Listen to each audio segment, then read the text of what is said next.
Suck, squeeze, bang, blow. What on earth am I talking about? I am, of course, talking about the four-stroke cycle for combustion engines. And it's combustion and indeed compression or squeeze that we're talking about here. Now, compression ratios have been a big talking point in the pre-season run-up to the 2026 Formula One season.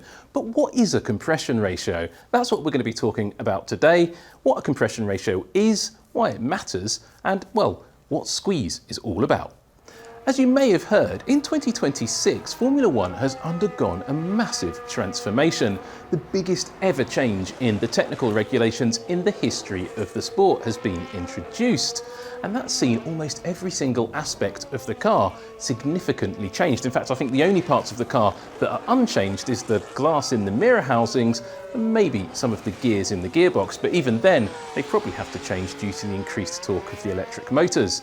In fact, the whole body of the car, the size of the car, and even how it operates has completely changed. You've got active aero, you've got new fuel, you've got fundamentally different power units, even though they're still a 1.6 litre turbocharged V6 in the middle of it, that is built to different technical regulations. And that's what we're going to be looking at today. One of the subtle rule changes in that big 257-page plus appendices documentation that is the technical regulations is that the maximum compression ratio of the engine has been reduced from 18:1 to 16:1. And that's created some discussion amongst the teams about how you handle that change. So what is compression ratio? Well, for an engine to work, you need to mix air and fuel. And if you get the ratios just right, you get a really nice explosion in the cylinder, and that's how power is produced. It pushes that explosion, pushes the piston down in the cylinder and spins around the crankshaft, and out comes your motive power for the car. Compression ratio is all about how much you squeeze or compress that air-fuel mixture as the piston rises up inside the cylinder. The more you squeeze that air-fuel mixture, the more potent it can be. And it can actually reach the point where you don't even need a spark plug to ignite the mixture. That compression can reach such a level that the air and fuel mixture will ignite itself. And that's called compression ignition. And you may have heard that term before because we quite often refer to it as diesel-engined. And Formula One power units were starting to approach the point of becoming diesel engines in about 2015. The new power units, or the then new power units, were not restricted in terms of their compression ratio. And to find the maximum efficiency, manufacturers were pushing that compression ratio ever higher to the point where some of them reached the point that they didn't always need a spark plug to ignite the mixture.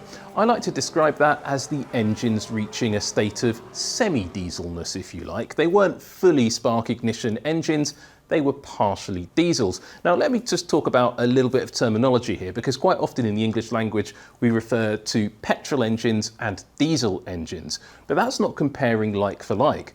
Petrol, or petroleum spirit, is a type of fuel.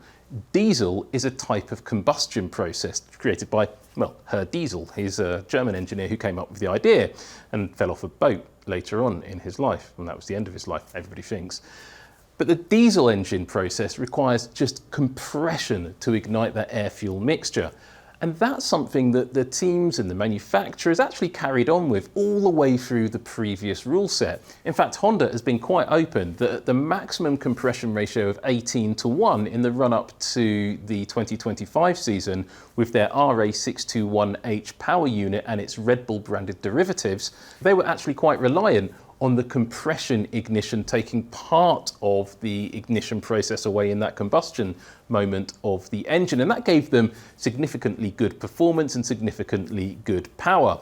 However, that technique isn't really available under the current regulations with the lower compression ratio. So why do we have compression ratio limits in Formula One at all? Well, they were introduced, first of all the way back in about 2016, 2017, when the manufacturers feared that Formula One was going to become a sort of diesel-engined formula that cost a huge amount of money to develop combustion engines, which didn't really have any relevance to anything outside of Formula One. So they decided to cap various components. There were component weights introduced in terms of the pistons, the conrods, various other parts of the internal of the engine, but also a compression ratio limit was also introduced at that point. And in the regulations then, it was also introduced how the compression ratio tests were conducted. it was determined in the regulation that the compression tests would be done with the engine cold and static, which isn't really representative, but that's what the rule said and everybody worked around that. Under the current regulations, which are pretty similar to those that were introduced almost a decade ago, the compression tests performed on the cars are each defined by the manufacturer of the engine in collaboration with the FIA to prove that the engines meet the compression limits at that cold state.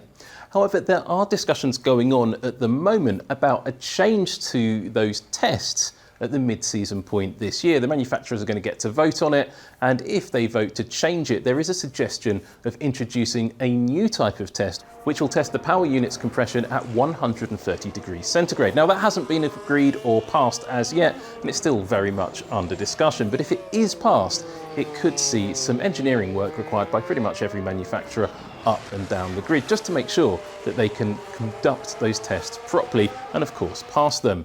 But compression ratios are just one small part of a very big growing puzzle and growing bit of engineering that's going on in the world of Formula One power unit design. And it's fascinating to see, and it's fascinating to understand what the implications are going to be as these power units grow and mature over time. If you want to know more about the internal workings of engines and the various gubbins associated with them, well, Tina Gay did an excellent tech talk on just that, and you can watch that right now over on F1 TV. But a question that comes up quite often when you're talking about compression ratios, which is something I do far too much, is how do compression ratios in Formula One engines compare to what you find on your road car?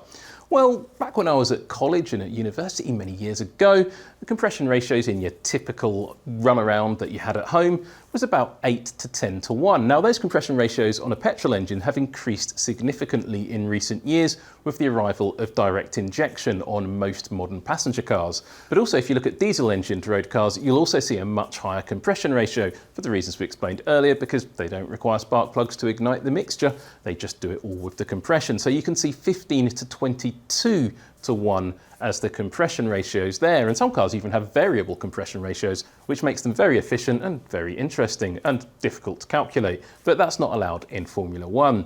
However, when I talk about those diesel road car engines, 15 to 22 to 1 as a compression ignition engine, you still realise that a maximum of 16 to 1 as a compression ratio limit is still really quite high for any sort of engine. So that's a really high compression ratio limit in Formula One and should still be plenty for the manufacturers to work with.